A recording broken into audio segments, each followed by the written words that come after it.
स्याप्रु बेचीबाट त्रिशुली नदी बाढी आएको माथि माथि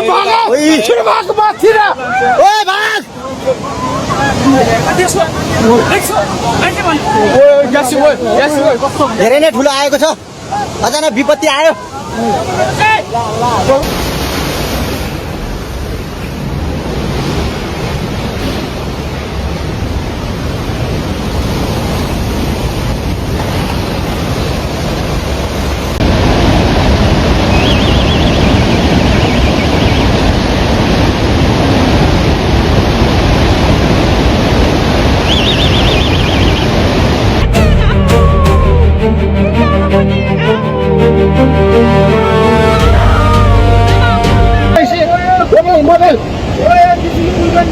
ल त्रिशुली बजारै गयो यार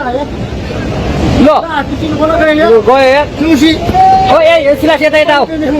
यता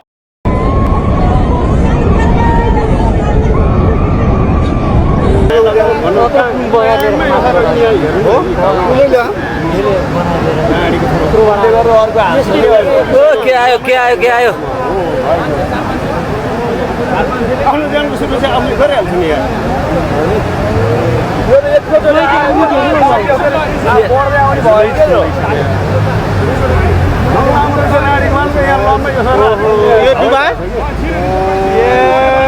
भाइ कि यहाँ अब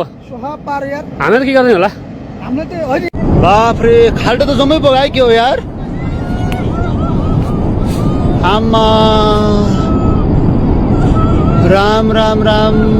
कति मान्छे लयो हे प्रभु बाफ रे हजुर स्याब्रु जम्मै लयो अरे ए ल भाइ यस्तो भएछ ल स्याब्रु त अनि यो भन्दा बढी कम हो अनि लाइहाल्छ नि यसो स्याब्रुकोमा भएको डिब्बा र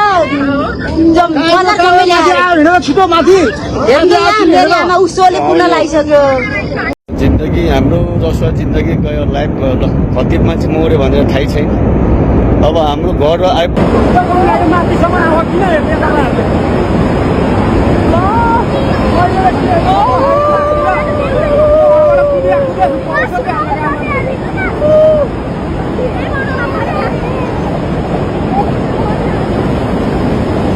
अरे यार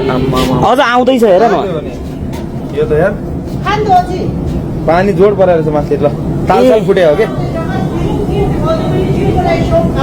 यो बेत्रावती बजार हो यो अर्को बाटो केही पनि छैन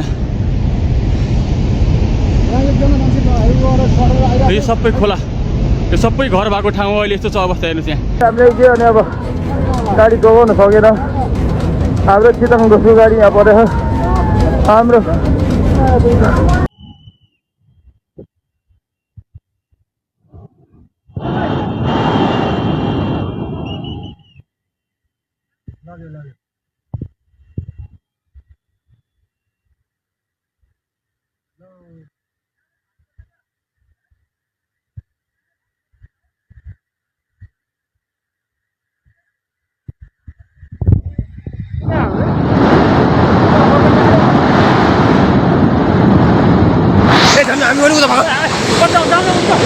उता माथि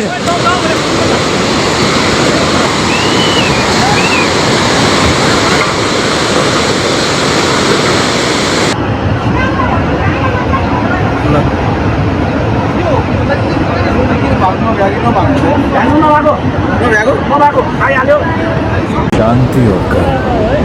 दोनों एक दूसरे से जुड़े हुए हैं जब आपका कर्म अच्छा होता है ल आज चाहिँ त्रिशुलीको खोला भाल भेल बढेर चाहिँ यत्रो यहाँ चाहिँ सबै क्षति गरिसक्यो सबै बगाइसक्यो मन्दिरहरू हैन